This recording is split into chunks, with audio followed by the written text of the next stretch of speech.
let's start walking. So welcome, Francis and Mary, to this tour of the river banks of the Miño River at the bottom of the city of Lugo. So now I am standing outside this protection, and I'm going to show you the beautiful view of the river from here. Just let me a second, change the camera. Hello, Petra, Noel, Helen. So, isn't it beautiful here? So, it is an amazing view for me because actually we are having not only a heat wave, but also a drought. So the river is particularly low. The river water is particularly low for the season. So some summers there still is a little boat for tourists to travel on the water, but now it's not deep enough. So what you can see in the background, and I hope the wind is okay on the mic, I'm trying to protect it the best I can. What you see in the background is the so-called Roman bridge. And if I say so-called is that only the base of the pillars and the arches on either end are really from Roman times. Because the river floods every winter, the central arches have been reconstructed many times. So this river, its spring is about 20 miles, 30 kilometers north from where I am in the city of Lugo. It actually is, the springs is very close to the homestead my family comes from. So it's been flowing towards the south, and it is as it is doing now. For about 150 kilometers, 100 miles, it will be going southwards. And then up to the city of Ourense, it bends towards the west and becomes the border between this region, the Spanish region, and Portugal. So Noel asked if we can have a closer view. So first of all, I'm going to zoom in now, but I will go closer to the bridge in a few minutes on my walk. So you will have another option for a better view of the bridge. So this is the closest that Heygo zoom can get. So hi Avid. Thanks Noel for following. So this is the general view of the bridge from this point. Just zooming out. And I am at the base of a modern building, which is a modern hotel. This is a 4-star hotel and spa, so it's a very nice resort, but the base of it is Roman. Unfortunately, I cannot stream from inside, from the basement, from the Roman rooms, because there is absolutely no signal. So it is a stone Roman basement. But I'm going to show you the photos and some of the things outside of these Roman thermal baths. So, you know, in Roman culture, they did not have bars or nightclubs or cafes. They did not even drink coffee at all. The social areas for Romans were the sporting areas, the palestra, and the thermal baths, the public baths. So right now, this is a concrete structure, the cafeteria of this very nice hotel, and it is standing about above Roman remains. So I'm doing this cafeteria, and I will be showing these remains closer in a minute. So they found, you see, old stone works and some pillars. So this is one little corner of the palestra.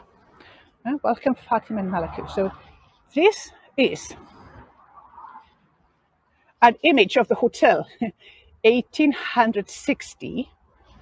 And I must bow to these hotel owners because they spent almost 2 million euros to display the Roman part.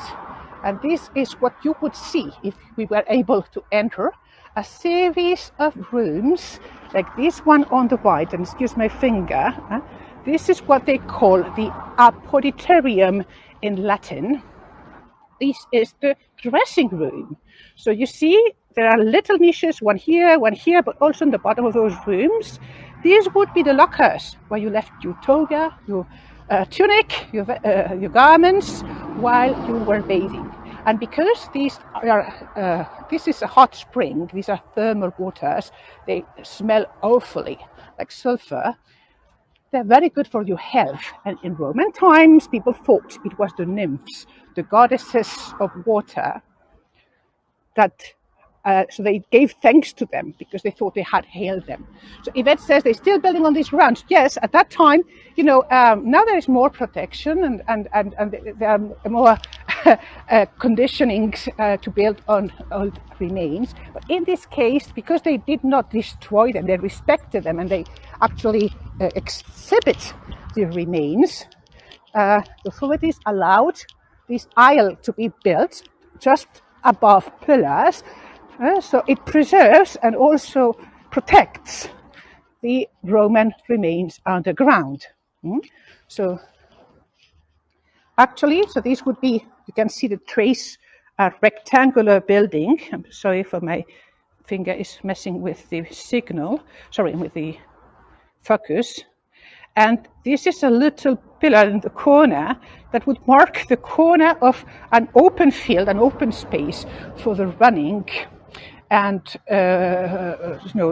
javelin and all this disc throwing and all these sports of the Roman era. So Jean-Christine asked whether I smell the sulfur from where I am. So right now from here not, but from the side of the building where I will be in a few seconds I will. So right now I am just in the opposite side where the wind is, so there is no smell here. And so these are some pics of the things that were found under this building. And this is how it would look like. So actually, you see what's painted gray is the modern hotel, but the thermal baths in Roman times extended further this way, but only this part has been excavated, but they would be extending further away this way, and they would extend also, this way was the Palestra, but there is the major big road. The Palestra so Palestra is the sporting open space. Amy has just the right spelling, right? Palestra. So what's painted dark is the Roman structures that still remain. So I showed you the pic before. These vaulted rooms would be dressing rooms. Then this wall is also kept with a hot tub here and part of the cold tub here. So there would be cold water, hot water, and medium temperature because of these hot springs. So the hot springs are 44 Celsius. I think it's 105 Fahrenheit or something like that. And as I said, they smell awfully. So in Roman times, the building would have been extended more in the surface. It wasn't that tall, though. It was just ground level. And now we have a 4-story hotel on the side. So you see, this is another explanation. So you see the rounded, the vaulted dressing rooms. We now know there was a row of 12, and only 3.5 are still visible. And then you had the hot spring. So you see the W here. The W here is the spring, and the hot tub is here, and the cold tub is there. And there is a comparison here of the thermal baths in Lugo, thermal baths in Portugal, and for some of you that are from the UK, as a reference, the thermal baths in Bath. So they would be similar proportions. Right, Adrian tells you the names in Latin: the hot room Caldarium, the warm room Tepidarium, and the cold room Frigidarium. So right now in Lugo, we haven't excavated where the Tepidarium was. We have the Caldarium and the Frigidarium. So again, this is the remains of the end of the thermal baths here and the beginning of the sporting open air area there. And for those that have joined late, I can show last time the pic of the rooms inside, how they look like. And they don't charge for visiting.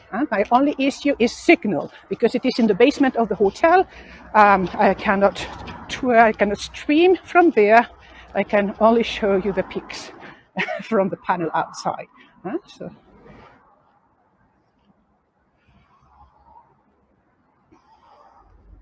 and so the aras, so the dedications to the goddesses, and the apoditorium, the dressing room. So Yvette asks, cleaning for real or what? So if there was, so this bath for Roman times was for cleaning, was for health, was for social meeting, was for many, many purposes. And there would be a lot of people because this was a public thermal bath. So for people from all ages and all social conditions, it was free of charge. So you would have kids and adults and slaves and all kinds of people. There would be other baths in the city, but those were private. And you had to be either a member of an elite to belong to the club, that, like the country club. Sorry, I'm going to move a little because I'm trying to put, okay, the thing gimbal wasn't perfectly horizontal, right? Now I think it's better, isn't it? So this is the Roman bridge I'm now walking towards. So this is the place, when you ask it about smell, where it smells. Because you see the little windows here, just underneath, that is the modern bath. That's the modern swimming pool for the guests of the hotel. And you see the windows here, they are open. So now we have the smell.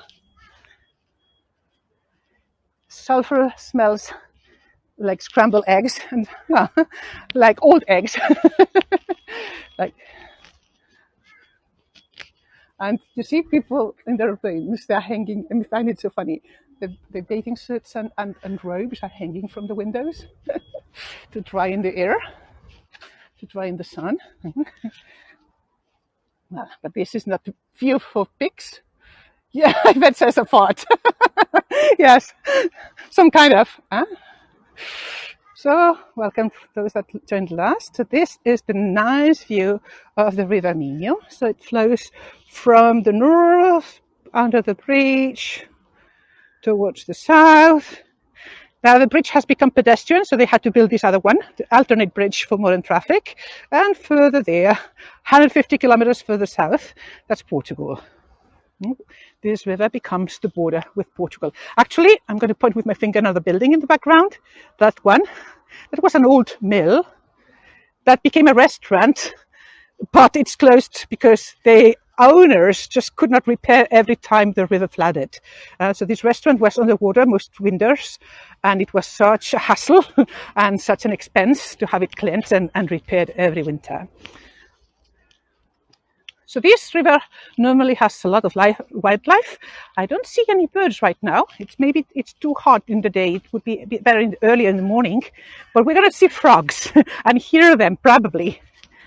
So there are lots of amphibians and lots of trees as well. Some of them very old. So Yvette asks whether people do not swim here. So actually this part, just where I'm now it's not deep enough. I mean, the water is just 2 or 3 feet. You cannot really bathe here. And there has been a lot of debate on whether to build a public beach on the river. So it's one of the big political issues this year. But at the end of the tour, I'm going to show you there's a country club with swimming pools just a few yards further up. Owen says it looks very peaceful. Yes, if it was in the weekend, there would be people picnicking here, but it's a weekday, so people are either working or they have gone on vacation elsewhere.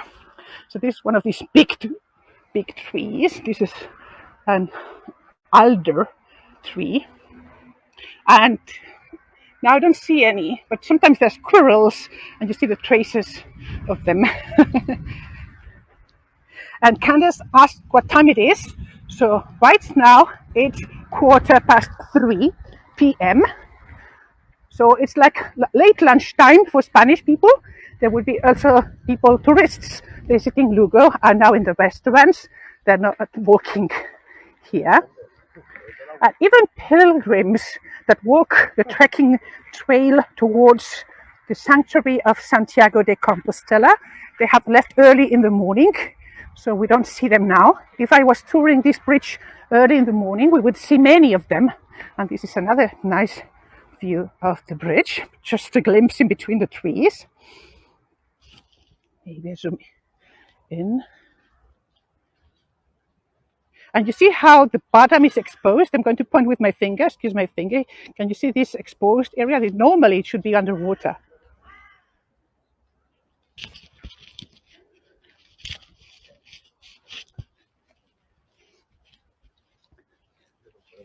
So, it is the hottest moment in the day. Later in the afternoon, it would be also, there would be people from the city taking the afternoon walk here and taking a drink at these terraces. There are the several bars. I will show you that later. Right now, because it is exposed, I'm going to walk like this. People down to this rock.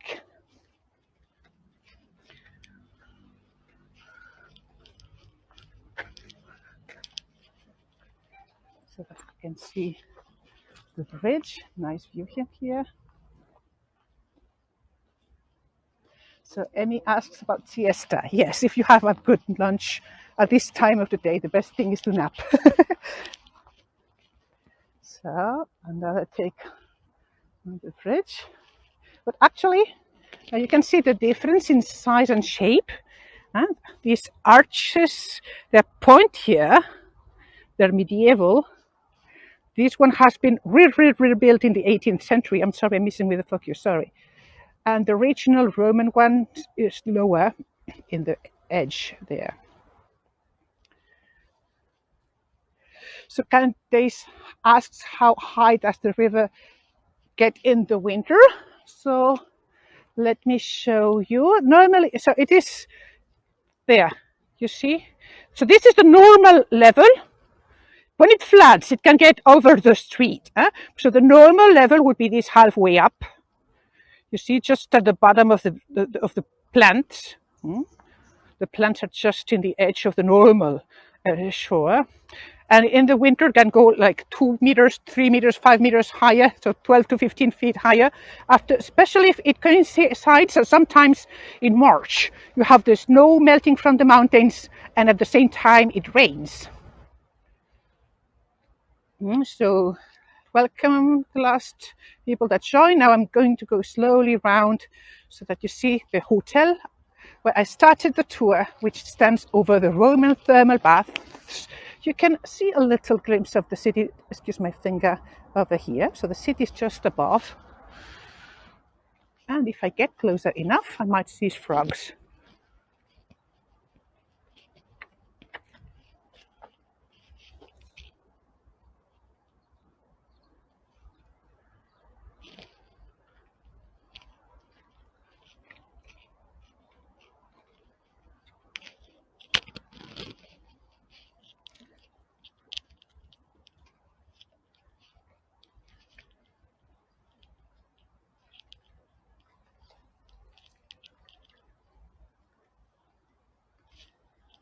There are small ones, there are big ones. I don't know if you can see any.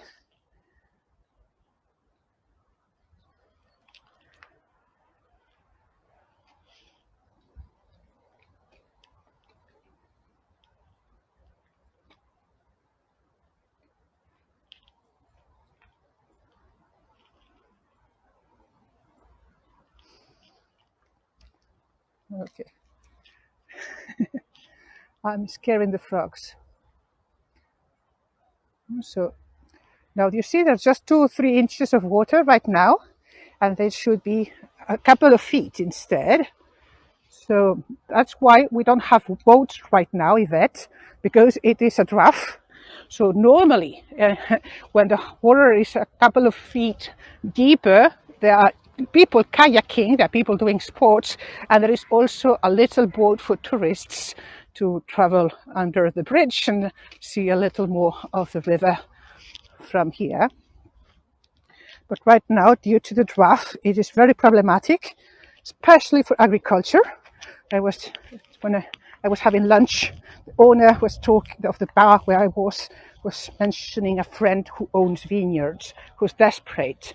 He says there hasn't been a drought like this since 1981. So he's going to have a very bad harvest. So thanks, Owen. Thanks for coming. So you have to leave. So this is the Roman bridge from below.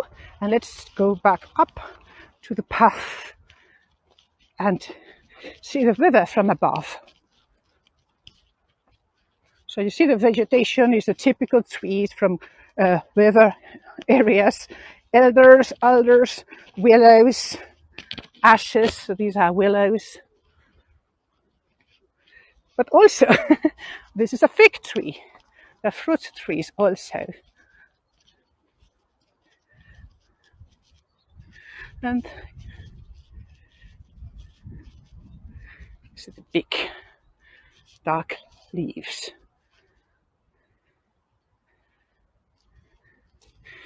So Alessandra mentions in Portugal, they say it's the worst drought over 92 years. So this bridge was part of the Roman Via 19 that became in the Middle Ages the path for thousands of pilgrims coming from northern Spain towards Santiago de Compostela, which is another tour available on Heygo. So you see how dry the river is. So all this is that's exposed should be under a few feet of water. So you see here, this should be underwater. And we see lots of seaweeds and water. This is fresh water.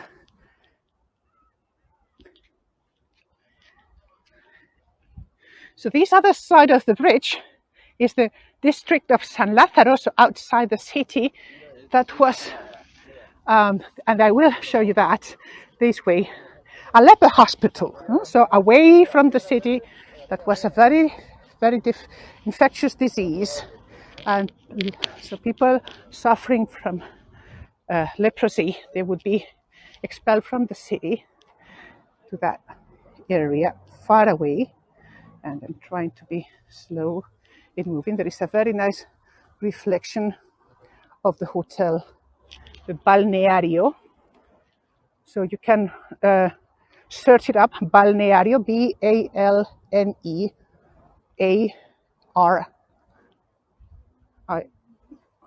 Balneario, and this is the hotel. So Yvette says no religious marks. So the marks, I will show you them. There were a couple of tourists taking pictures now and can go there.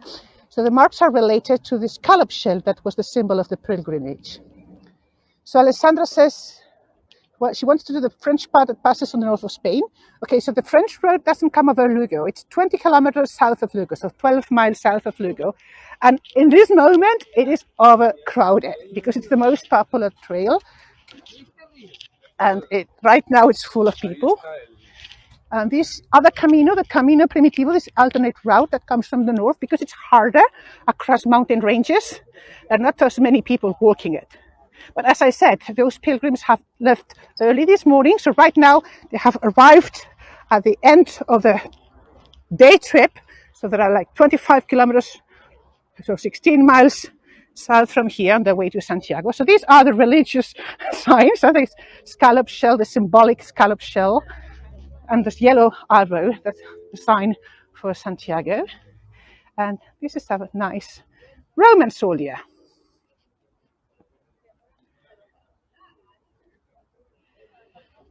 So this is part of this contemporary art that celebrates our Roman past, and particularly, in this case, the Roman Reenactment Festival in June. I had a tour of that this year. Maybe next year I can manage to tour it again. It's going to depend a lot on my in-person tours. And because the river is so nice to walk, there are several trekking routes on either side of the river. So I'm going to just walk partially this little section here. But I could go 14 kilometers, that's 9 miles one way and 9 miles the other.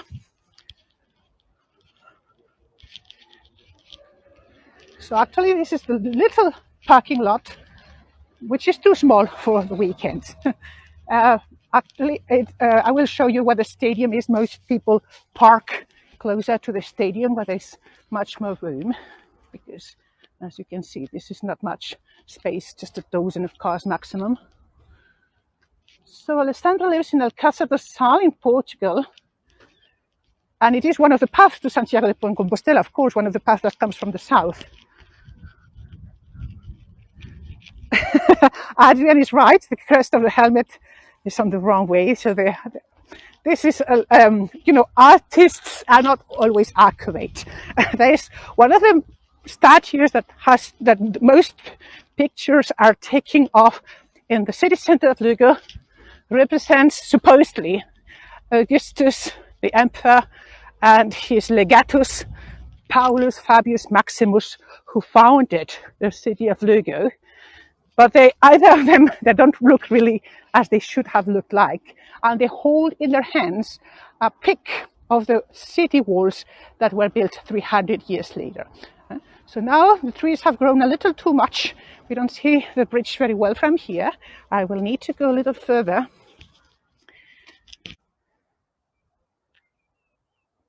So this is a nice picture of the bridge and the city in the background. I think this is the picture I used in the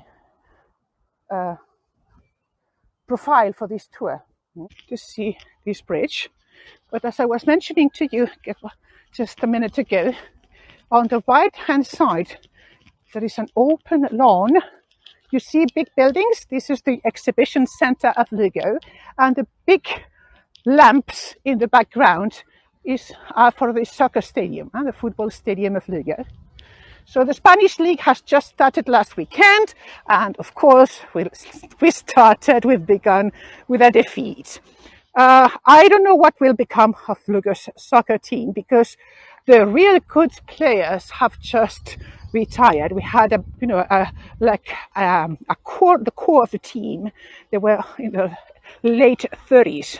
There was a trio of soccer players that the team depended on, and all three of them retired. So it's a complete new team. So let's see how it goes. So Yvette asks whether tourists destroy this place. Well, I don't think tourists destroy Lugo, because they're not the people that come to Lugo. There are not so many, and there are normally people interested in culture and nature and very, very respectful. They're not big masses like, I must say, Santiago de Compostela. So a lot of promotion was done to walk the path, the trails to Santiago de Compostela, and there are too many people, and among them too many that are not very respectful. So I would say Santiago is one of the cities in Spain that risks over tourism, but Lugo not at all. And this is a good thing. So welcome, Val and Diane. I'm trying to find another spot to see the Roman bridge in the background, but right now, with all the green trees, it's very hard. I did this tour in the winter, and you could see the bridge from anywhere because all these trees were naked. These are deciduous trees, but right now, what we just see is greenery. And because this is a rainy area, believe it or not, because we're having a drought. Actually, the playground was built under protection.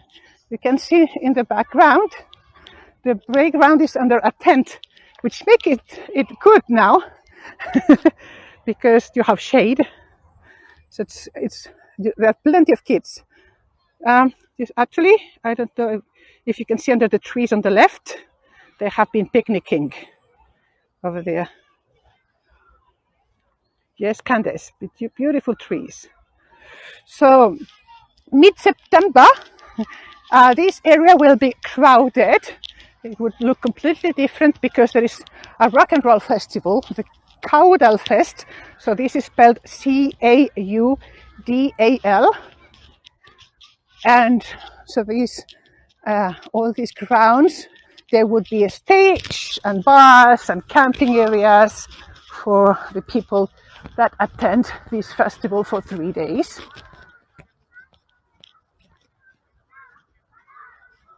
So Alessandra says, thank you to her knowledge. Galicia is very interesting for history, yes. So Galicia and Portugal are very connected. We have a common history, a common past.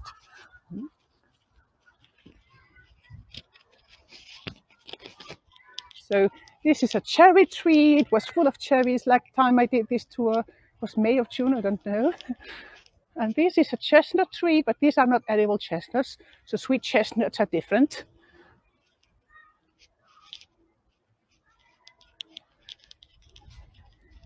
And also early in the morning, you see locals walking their dogs and also sports. So running, exercising. And I think, oh, and then during the summer, on Sundays, they do a small artisan fair. So you can see the stands here, these booths. So every Sunday, artisans come to exhibit their produce and even show and work in front of the people. So it's also very nice in the weekend.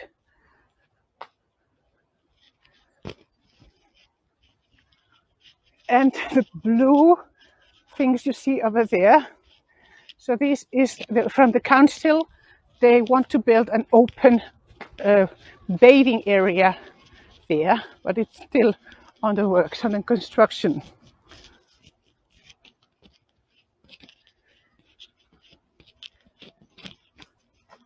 So I'm a little disappointed I haven't seen any birds. Sometimes there are ducks, sometimes there's a couple of grey herons, I think it's pronounced like that.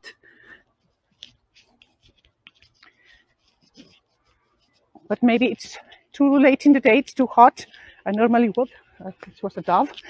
I normally walk, when I walk for myself, I walk early in the morning, but then some of you from the US, it would be a bit black too late at night. Well, there's some from Australia. It must be very late in Australia right now. And so in South Africa, they are having the same hour than we have, 15:34. So actually, the Council of Lugo is investing a lot of money in making this part of the river not only accessible, but to provide also services and entertainment for the locals to enjoy this nature. So as I just said, now they're building an open air swimming pool there, and you see the stadium is in the background. And they have restored, now there is a lawsuit about permits and things like that, so I don't know how long it will take for the building to reopen, but they have restored what we call in Spanish the Fábrica de Luz, so the electricity factory, the first that provided electricity to the city of Lugo 100 years ago. So the building was restored with all the machinery, and so that used the force of water with the turbines to produce the electricity. And so they wanted to demonstrate for the schools and also produce some watts for the city. But right now, the building is not open yet. And actually, it has started degrading in these last 2 years. It has been finished, but that the lawsuit is going on. So there was a disagreement between the council and the contractor that did the repairs of the building. Don't know exactly what the terms are, but the fact is that this white building you see there is the old electricity factory. And it hasn't opened to the public yet. You actually see trees start growing on the roof. So Marina says it is 11:35 in Australia, PM. Okay, 9:36 in Pennsylvania, so AM, just the opposite. And Yvette says she would like to see the communal pool when, and going to show you the private one. The communal, the public one is not built yet, it's not completed yet.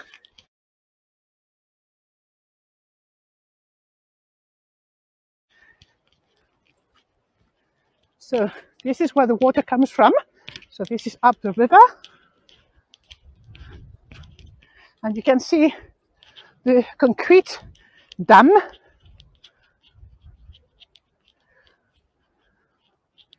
So that retains the water, so that it goes through the electricity factory. So this space isn't open to the public yet. So I am on a pedestrian pastoral hanging bridge, and this other side, this is the leper house where I will finish the tour, and this is the country club with the swimming pools. But you have to be a member, or you have to pay a fee to access this and this. So you see, because there is the dam, there is plenty of water, deep enough water here, as compared to this other side, where there is just 1 foot, something like that. Actually, because I don't think it shows on screen. Let's try zooming in, but I can see fishes, probably trouts. That is what we have the most. Trouts.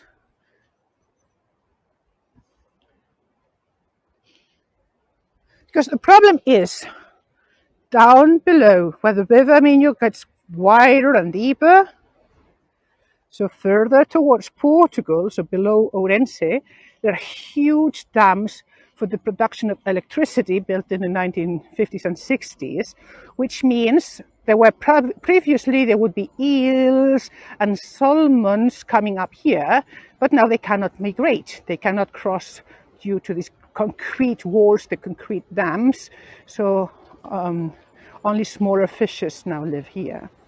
So thanks for Yvette says good work in this heat.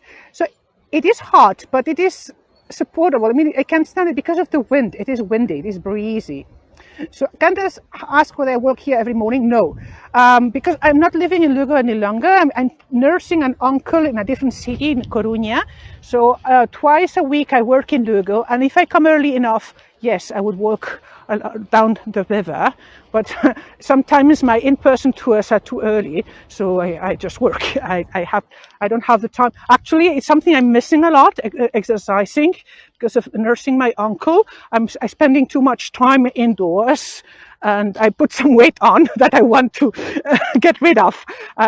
That's why now now in August, most of my streams would be walks, so that I exercise a little, that I need badly.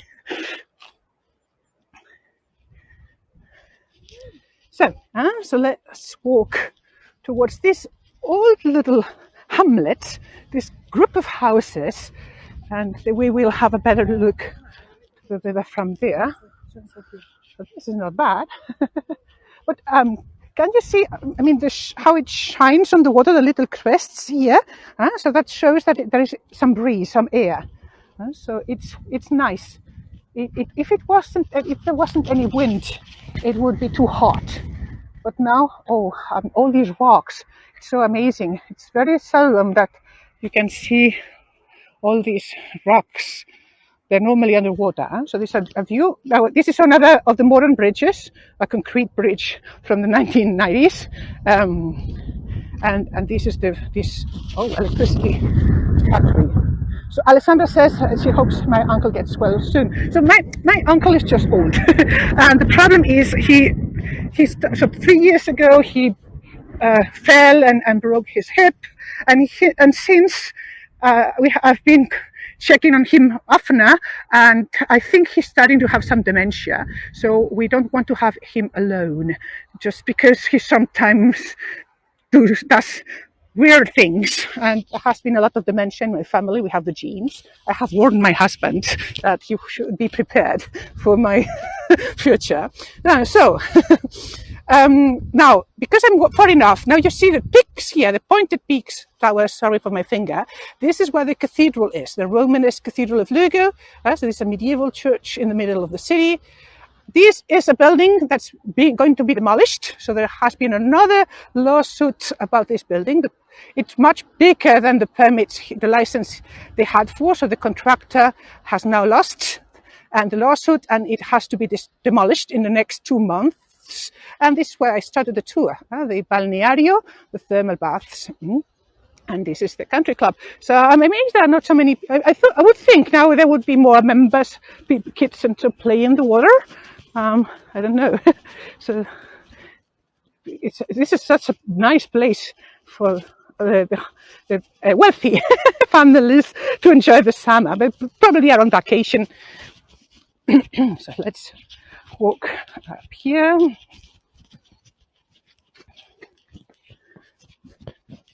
So remember, so this road behind the houses where I'm getting to comes from the Roman bridge, and this would have been the path for pilgrims to walk towards Santiago de Compostela, following a previous Roman road, the Via 19. And outside the city, this other side of the river, away from the rightful citizen of Lugo, there was this hamlet for people suffering from lepra, and the lepers who had been closed in a kind of hospital, keeping a kind of quarantine because it was an infectious disease.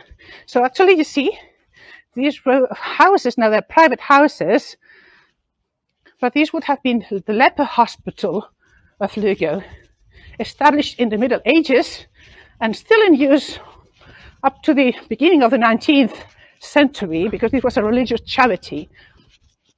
And across from these houses, they would have their little chapel. So this is the chapel of San Lázaro. So Yvette says Madels work with stone. Yes, Candace agrees, and I agree as well. So this part of Spain northern Spain has a reputation for very good stone carvers. So my sister's ex is a stone carver. Now he has had to retire after an accident, but he was an excellent stone carver. He actually was invited at some point to work in the restoration of Notre Dame in Paris. Because we have excellent materials, we learn to treat them well. So this is the chapel of San Lázaro, the old church for the lepers, and how normal people live here. It just attracted the curiosity of a couple of neighbors. They have beautiful veggie gardens. Now here in the rear, have lettuces and fruit trees. And so this was a peach tree, and this is full of apples. And well, I expected there would be people here in the swimming pool, but I don't see any. So, as you can see the bridge in the background. So I'm 1 minute over the time. Let's change the camera and just cars coming. So I was so happy to be able to share this walk with you in a much sunnier day than expected.